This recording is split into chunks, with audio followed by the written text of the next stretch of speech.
लगता है भाग्य तुम्हारे साथ है बालकों, क्योंकि सूर्यास्त के पश्चात चलाया एक भी बाण रघुकुल में युद्ध नियम के विरुद्ध होता है।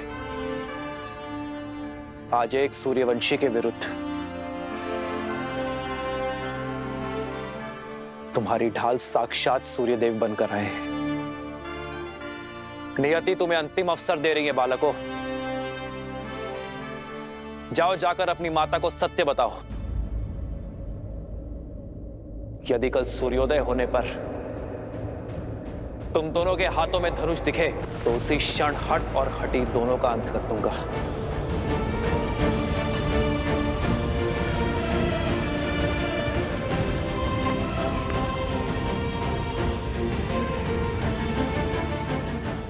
कल भोर होते ही अश्वमेध यज्ञ के अश्व और हनुमान को लेकर मैं अयोध्या के लिए निकल जाऊंगा।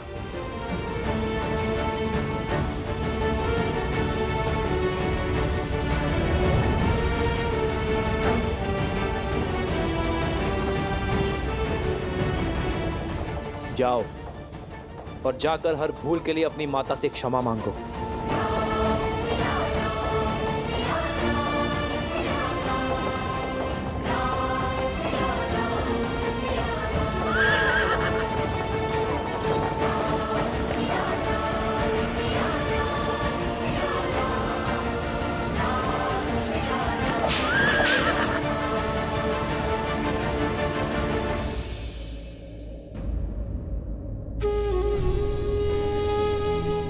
श्री रामचंद्र कृपालु भजमन हरण भव भय दारुणम। कृपा और दया के सागर है मेरे प्रभु श्री राम। यही उनकी महानता है। वो हर एक पापी को अंतिम अवसर देते हैं। उन्होंने रावण तक को दिया था, फिर आप दोनों तो उनके परम भक्त हैं। अपनी भूल सुधारिए। जाओ लवकुश, ये मेरी आपसे विनती है, अपनी माता को सब कुछ सच बता दो। फिर जो माता कहे आप वो ही करना। समझने का प्रयास करो बालकों।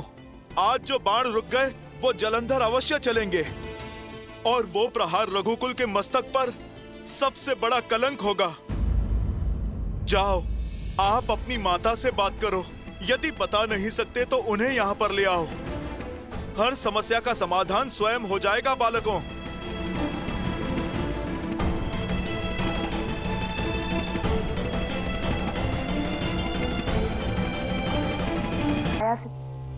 आपने बानासुर को बचा लिया, परंतु आप स्वयं किस माया में फंसे जा रहे हैं भैया? क्या नाता है आपका इस गंधर्वी चंचलाक्षी से? और सीता के पीछे आपको वो क्यों दिखाई दे रही है? मुझे तो कुछ नहीं दिखाई दे रहा है। ये घटना संकेत है शूर्पणखा, उस श्राप का। कहीं वो सीता उस श्राप को पूर्ण करने का माध्यम तो नहीं, जो श्राप मुझे गंधर्वी चंचलाक्षी ने दिया था। पहेलियां मत बुझाइए भैया, मुझे स्पष्ट रूप से बताइए कि किस श्राप की बात कर रहे हैं आप? मैंने अनेक वर्षों तक ब्रह्मदेव का तप करके उनसे अजर अमर होने का वरदान प्राप्त किया था। ये आशीष पाया था कि मुझे केवल स्त्री ही मार सकती है। मैं समझ गया था कि इस वर में अवश्य कोई छल छुपा हुआ है, इसलिए मैंने एक और वरदान मांग लिया कि मेरे सहस्त्र शिशु में सहस्त्र गुना कूटनीति और चालाकी भरी होगी। उसके बाद मैंने कई राज्यों पर अपना आधिपत्य स्थापित किया, परंतु मैं दशानंद रावण की तरह दिग्विजय नहीं बनना चाहता था। मुझे बहुत अधिक की नहीं, केवल थोड़ी की ही अभिलाषा थी। तो मैंने अपने अधीन में कुछ ही राज्य किए।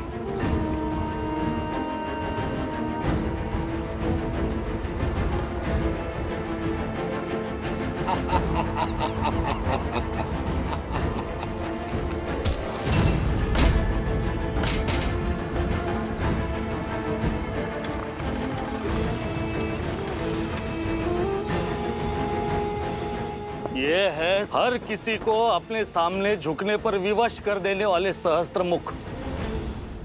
मैं अपना राज्य इन्हें सौंपता हूं।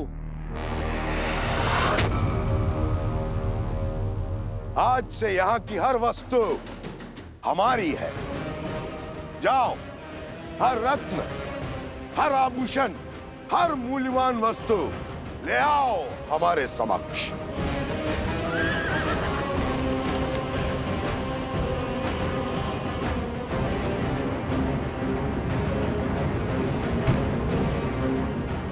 चलो सारथी।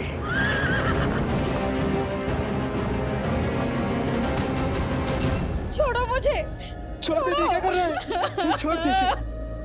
हर अनमोल वस्तु लेकर मैं उस राज्य से निकल ही रहा था कि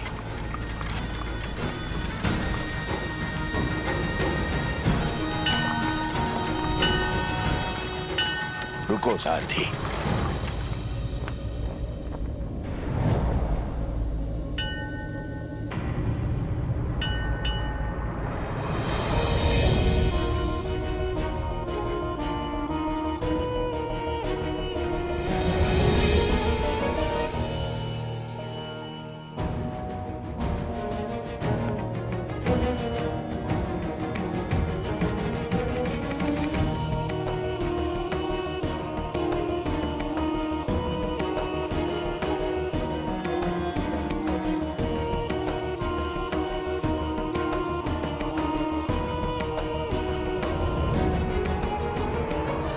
अद्भुत, अनुपम, ये तो संसार का वो धन है, वो ऐश्वर्य है जिसे मेरे पास होना ही चाहिए।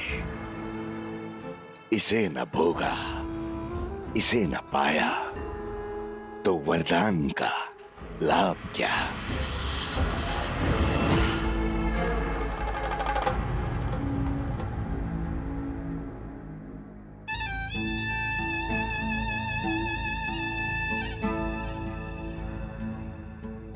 तप के लिए बहुत अनुचित स्थान चुना है सुंदरी। तुम्हारा तप और पूजा सफल हुई। अब कोई आवश्यकता नहीं अब इस लक्ष्मी या किसी और देवी देवता की पूजा की। अब तुम मेरी हो। अब और लक्ष्मी और वैभव की आवश्यकता कहां। तुम्हें संसार का हर सुख दूंगा मैं, हर मनोकामना पूर्ण करूंगा।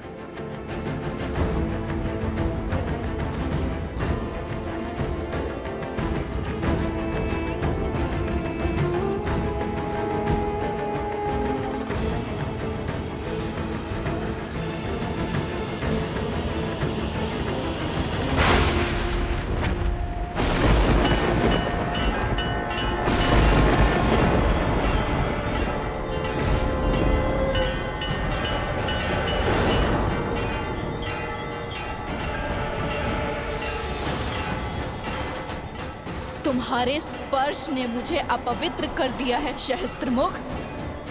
तुम्हारे मलिन मन का इस संसार में कोई स्थान नहीं। जिस शक्ति का तुमने अहंकार पाल रखा है वही तुम्हारे विनाश का कारण बनेगी।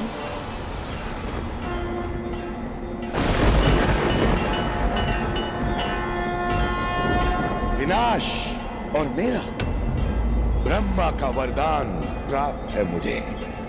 कौन मारेगा मुझे?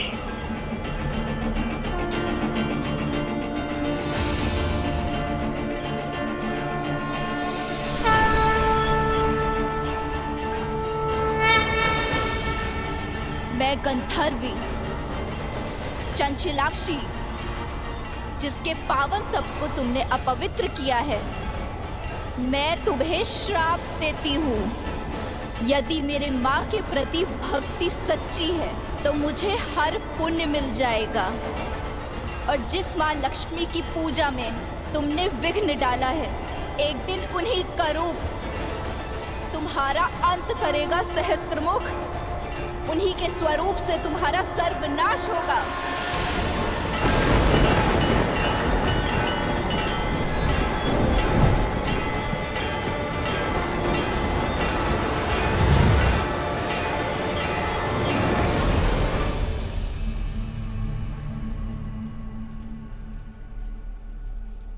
ये वही है जिसके बारे में चंचलाक्षी ने कहा था, मेरा अंत है ये।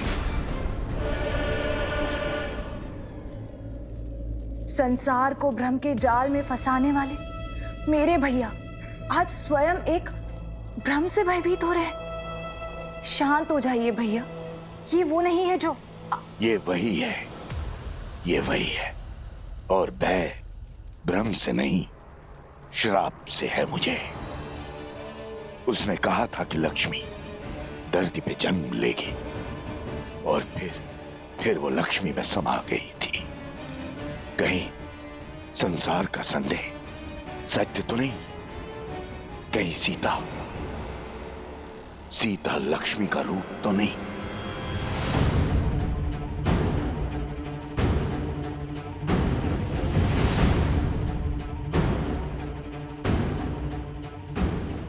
मुझे परिचय की क्या आवश्यकता है? पुराना शत्रु हूं तुम्हारा। मेरा पुराना शत्रु कौन हो सकता है वो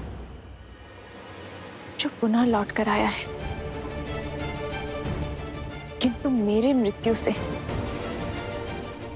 क्या सिद्ध करना चाहता है वो? होना हो, ये बात जितनी छोटी लगती है उतनी है नहीं।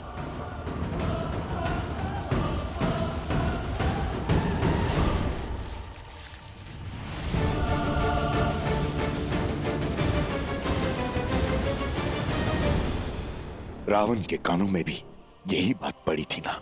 सबने कहा था ना कि राम विष्णु है, नर रूप में नारायण है, कहीं लक्ष्मी स्वरूपा सीता मेरे अंत का कारण तो नहीं।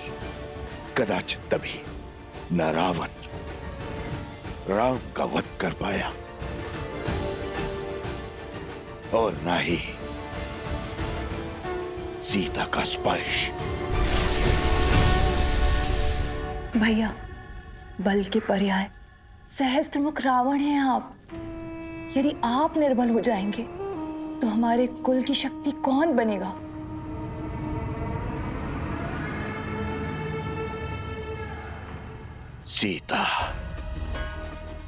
सीता के कारण पूरा राक्षस कुल समाप्त हो गया। सर्वशक्तिशाली दशानंद रावण मृत्यु को प्राप्त हो गया। मैं प्रहार की कोई परीक्षा नहीं दूंगा। मैं लक्ष्मी के समक्ष नहीं जाऊंगा। नारायण, श्री लक्ष्मी, विष्णु, ये सब ढोंग है भैया। अरे जीवन भर वन में भटकने वाले देवता नहीं अभागे होते हैं। अभागे। जो बात संसार नहीं समझा वो आपको समझनी होगी भैया। मानना होगा कि वो सीता एक साधारण सी स्त्री है। आप स्वयं सोचिए भैया, क्या ईश्वर के अवतार को भी क्या इतनी सारी परीक्षाएं देनी पड़ती हैं? इतने दुखों को भोगना पड़ता है? इतना असहाय होना पड़ता है? विजोग का विष पीना पड़ता है? वो नारायण जो अपने बल से संसार को बदल दे, अपने सुदर्शन से हर पाप का संहार कर दे, क्या उसे 14 वर्ष का वनवास भुगतने की आवश्यकता है? राजपाट, सुख शांति, वैकुंठ छोड़कर दर दर भटकने की आवश्यकता है भैया?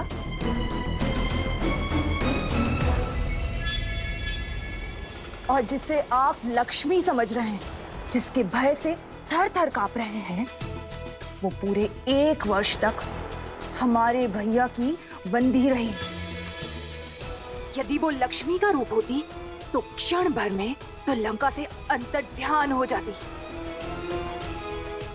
और 1 वार से दशानन की हट को तोड़ देती।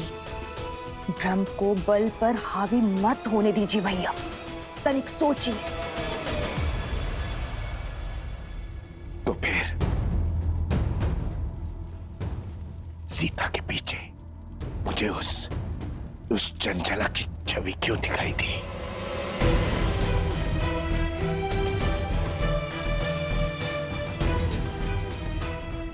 जब मन में संदेह होता है तो भूतकाल आंखों के सामने स्वरूप लेता है।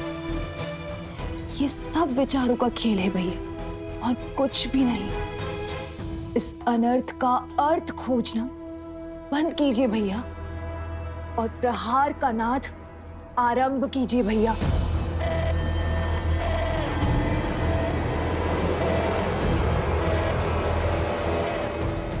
यदि विश्वास हो गया हो तो आगे बढ़े।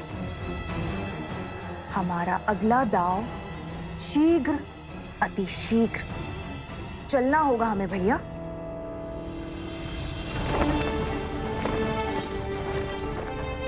श्री राम,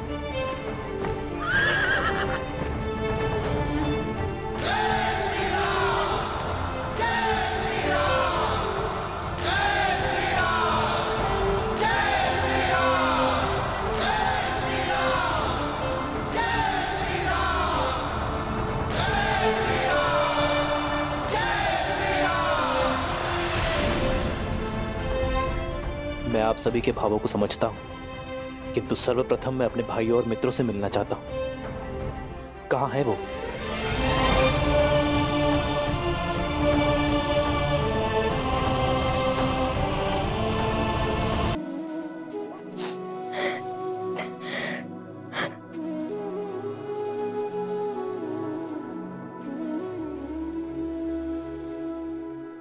यदि कल सूर्योदय होने पर तुम दोनों के हाथों में धनुष दिखे तो उसी क्षण हट और हटी दोनों का अंत कर दूंगा।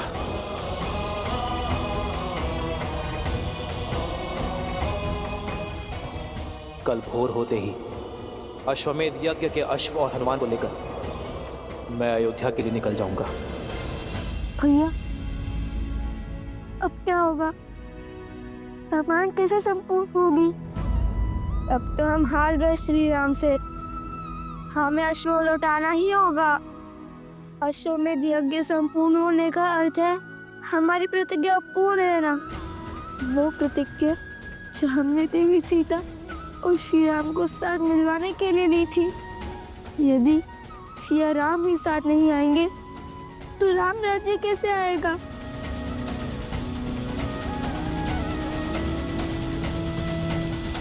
नए कुश, युद्ध अभिशेष है और हार जीत का निर्णय भी। आज जो भी हुआ वो अकल्पनीय है, इतिहास का भाग बन चुका। हमने श्री राम का सामना किया, उनकी शक्ति और उनकी आभा को ललकारा। ये जानते हुए भी हम पीछे नहीं हटे कि हमारे समक्ष रावण का संहार करने वाले श्री राम खड़े हैं। तुम ही बताओ, ऐसे शूरवीर कैसे हार सकते हैं? हमने आधा युद्ध जीत लिया है कुश। आज उनका केवल एक दाव उचित पड़ा है। स्मरण रहे, माता कहती है, धैर्यम सर्वत्र साधनम। भाग्य भी साथ साधने वालों का साथ देता है। कल हम पुनः श्री राम के समक्ष जाकर उनका सामना करेंगे।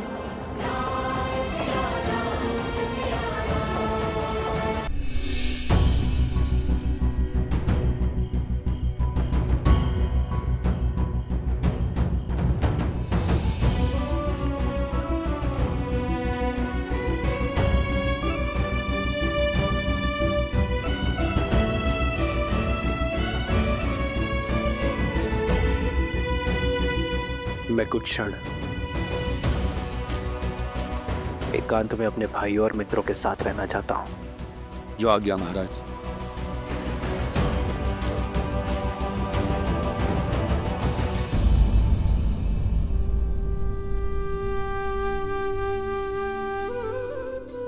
लक्ष्मण, लक्ष्मण उठो। स्मरण रहे लक्ष्मण कि उन बालकों को कोई हानि नहीं होनी चाहिए। बालकों को हानि पहुंचाकर अयोध्या की सेना केवल लज्जित ही होगी। जो आज्ञा भैया। मेरे कथन का मान रखने के लिए तुमने अपने प्राण संकट में डाल दिए लक्ष्मण। उनका रक्त ना बहे इसलिए अपनी सुध खो बैठे।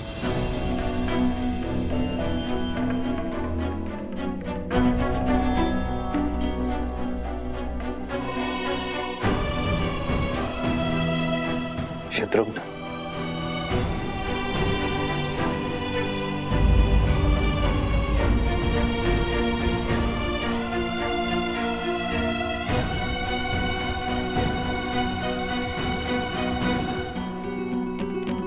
जय श्री राम।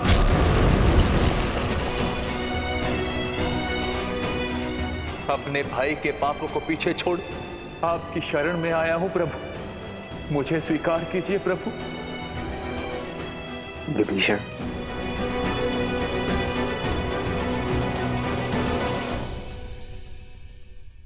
मैं महाराज दशरथ का पुत्र ये प्रण लेता हूं कि अपने मित्र सुग्रीव को उसका राज, उसकी पत्नी, और उसका सम्मान अवश्य लौटाऊंगा।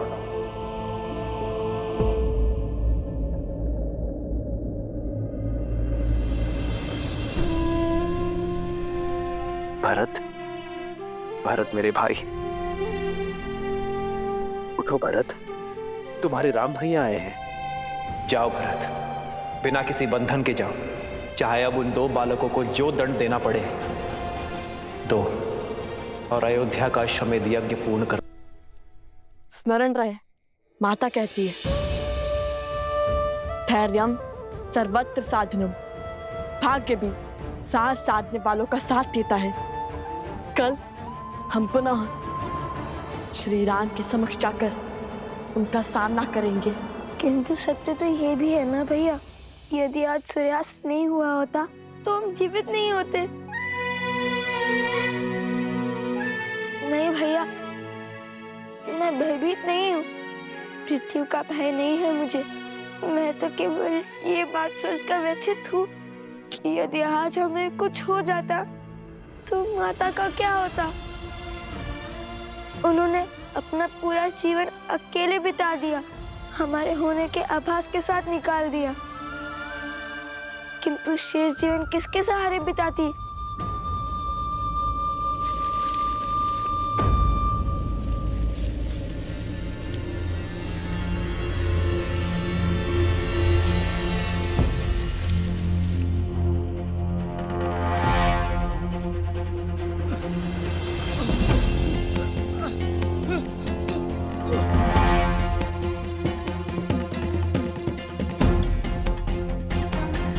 ऋषिवर,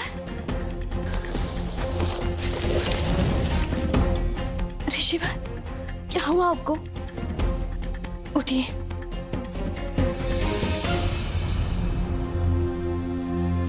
हे देवी, सहायता कीजिए। कुछ असुरों ने हमारे आश्रम में घुसकर हमारे सभी साधु संतों को बंधक बना लिया है, और जब मैं भागने लगा तो मुझ पर प्रहार कर दिया और इस दिशा में भेज दिया। किसी वन देवी को यह संदेश देने को कहा। वो कह रहे थे कि वन देवी उन्हें ढूंढ रही है और वो वहीं हमारे आश्रम में वन देवी की प्रतीक्षा करें। मुझसे और नहीं चला जा रहा था, शरीर घायल हो गया था, शरीर से रक्त बह रहा था, मैं यही झाड़ियों में गिर गया। हे देवी, आप ये संदेश उस वन देवी तक पहुंचा दीजिए। आप हमारे आश्रम को बचा लीजिए। आप अपने उचित व्यक्ति से ही सहायता मांगी है ऋषिवर। मैं ही हूं वन देवी और मैं ही उन असुरों को ढूंढ रही हूं। आपके आश्रम और आश्रम वासियों को मैं बचाऊंगी। आप यहीं रुकिए, तब तक मैं उन दुष्टों को दंड देकर आती हूँ। अपने भाइयों को कष्ट में देखकर मेरा मन पीड़ा से भर जाता है। उठो भरत। भरत, तुम्हारे राम भैया आए हैं। भरत उठो। भरत। लक्ष्मण, लक्ष्मण तुम तो उठो। लक्ष्मण। शत्रुघ्न। मित्र, मित्र उठो। विभीषण, देखिए ना, मैं आ गया हूं। आप सब मेरे आदेश का निरादर क्यों कर रहे हैं?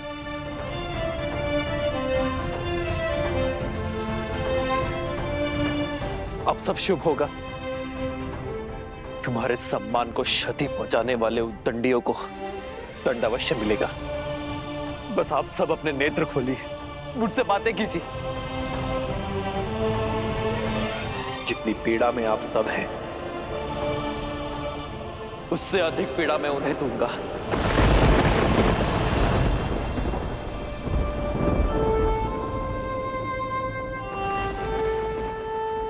महाराज के स्वर में इतनी पीड़ा, चलकर देखना चाहिए।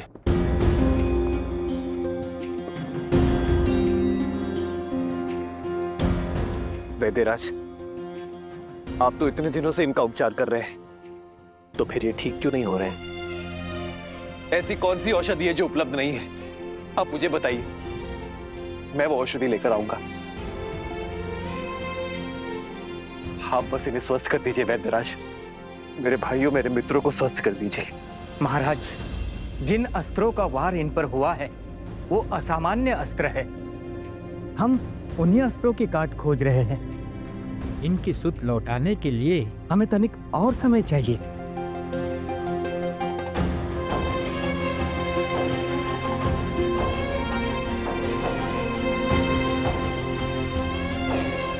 लक्ष्मण, लक्ष्मण, लक्ष्मण, लक्ष्मण।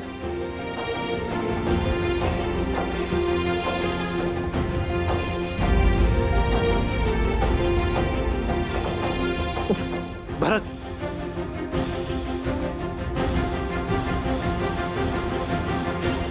वैद्यराज भरत को देखिए।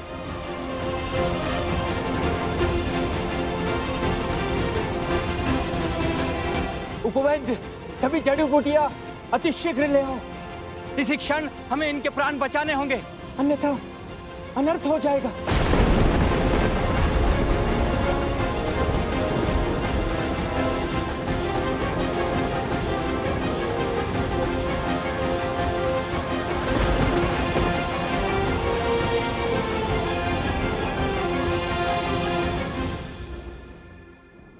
हम माता के पास जाकर उन्हें सब सत्य बता देंगे। ये हमारे जीवन के अंतिम क्षण भी हो सकते हैं। कल सूर्योदय के साथ कुछ भी घट सकता है। ऐसे में माता को हर बात बताकर आगे बढ़ना उचित होगा। अपने पुत्रों का निर्णय जानना माता का अधिकार है। हाँ भैया, हम माता को अपना निर्णय ही नहीं, अपने मन की हर मंशा के बारे में बताना चाहिए। हम क्या कर रहे हैं, क्यों कर रहे हैं, हमारा उद्देश्य क्या है, उन्हें सब पता चलना चाहिए।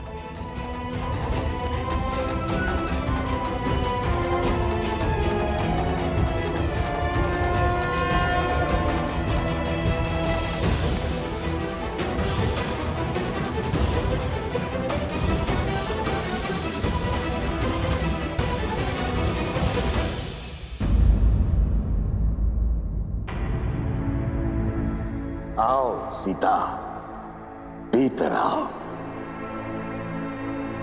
वनदेवी, मुझे परिचय की क्या आवश्यकता है? पुराना शत्रु हूं तुम्हारा। ये स्वर, ये कंपन, तुम तुम वही हो ना जो स्वयं को मेरा परम शत्रु कहता है, और भेड़िए के वेश में भी तुम ही ने प्रहार किया था ना?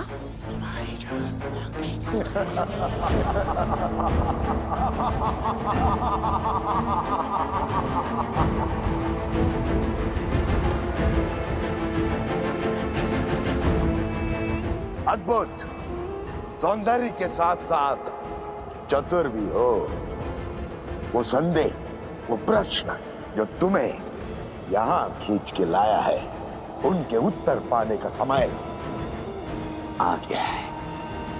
आओ, पग आगे बढ़ाओ, आश्रम के भीतर आओ सीता।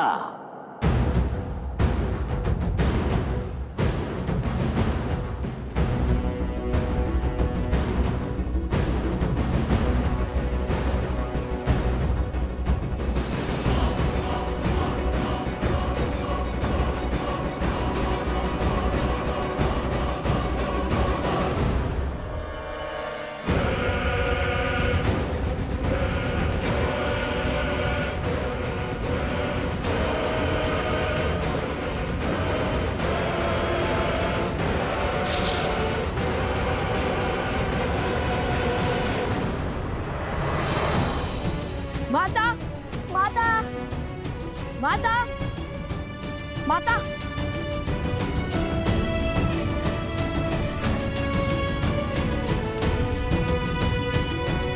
माता, माता, माता गई कहाँ? गुरु माँ को भी कुछ नहीं पता और ना ही कुमुद में दीदी को।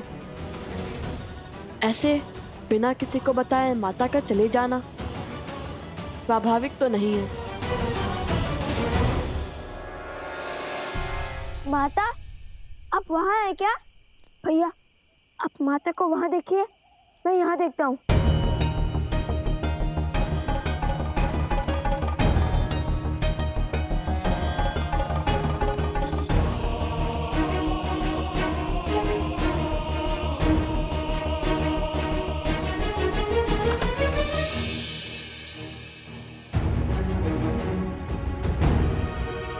लव, कुश, क्या हुआ? इतने चिंतित क्यों लग रहे हो? आपने माता को कहीं देखा?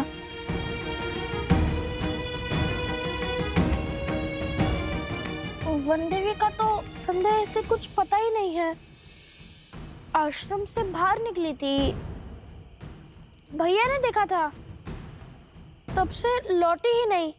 क्या? माता संध्या से ही नहीं लौटी?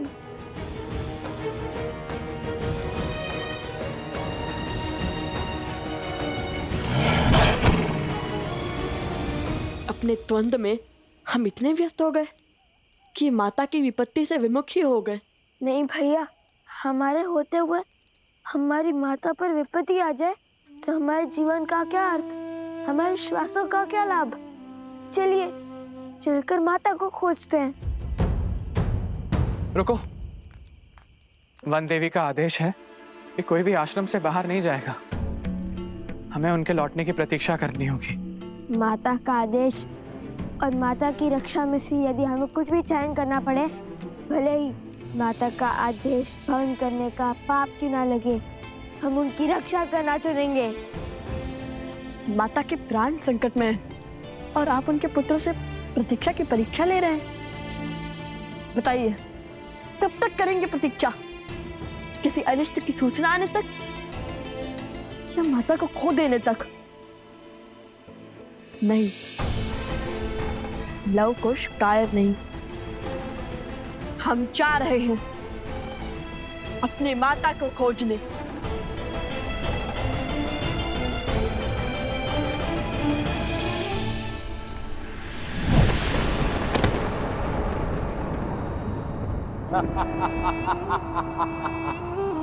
ये कैसी माया है?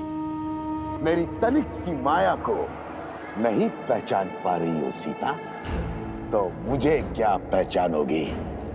ये वही माया है जिसका उपयोग वर्षों से तुम्हारे परिवार के विरुद्ध करता आया हूं मैं। अब इसी माया से तुम्हारे पुत्रों के हाथों तुम्हारे पति के प्राण लेने हैं मुझे। बहुत पुराना प्रतिशोध पूर्ण करना है तुमसे। अपना बल दिखाने का प्रयास मत करना, अन्यथा एक चुटकी बजाते ही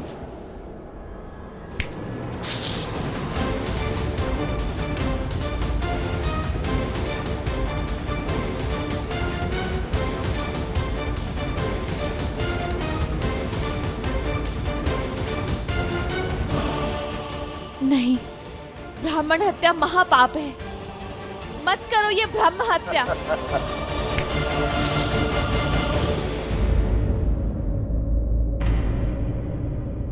अभी भी मुझे पाप पुण्य का भेद समझा रही हो। ज्ञान देते देते दाव खेल जाना आता है तुम्हें, परंतु आज यदि तुमने कोई भी खेल खेला, कोई भी दुस्साहस दिखाने का प्रयास किया, तो जिस रघुकुल ने सदा साधु संतों की रक्षा की है, उसी रघुकुल की पुत्र वधू इन साधुओं की मृत्यु का कारण बनेगी।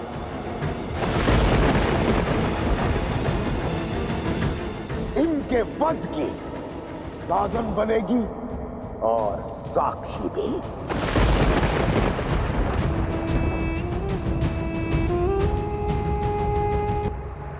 क्या चाहते हो तुम? क्यों मेरे कारण इन ब्राह्मणों को दंड दे रहे हो? यदि तुम्हारे प्रतिशोध की अग्नि तुम्हारे पीड़ा बुझा सकती है, तो प्रहार मुझ पर करो। यदि तुम बहुत बड़े मायावी हो, तो मेरे सामने आओ, या फिर एक स्त्री के सम्मुख आने से भयभीत हो तुम। यदि तुम मेरा परिचय जानते हो, मेरा सत्य जानते हो, तो तुम ये भी जानते होगे कि तुम्हारे जैसे एक असुर ने एक स्त्री की सुचिता को तार तार करने का प्रयास किया था, जिसका अंत इतना भयावह हुआ था कि 10 दिशाओं के राजा के परिणाम की गाथा से 10 दिशाएं कांपने लगी थी। स्मरण रहे, पाप केवल तब तक संभल पाता है जब तक पुण्य शीश नहीं उठाता। धर्म की शक्ति के आगे अधर्म को नतमस्तक होना ही पड़ता है, जैसे श्री राम के आगे रावण को अपने घुटने टेकने ही पड़े थे।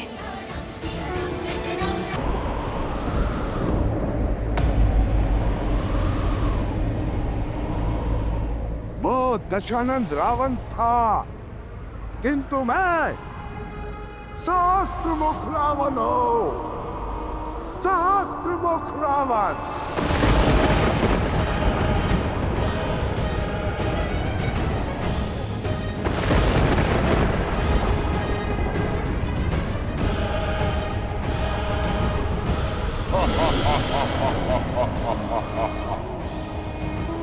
जिसकी हार का विस्तार से ज्ञान दे रही हो, उसी लंकापति दशानंद रावण का बड़ा भाई हूं मैं। सहस्त्रमुख रावण।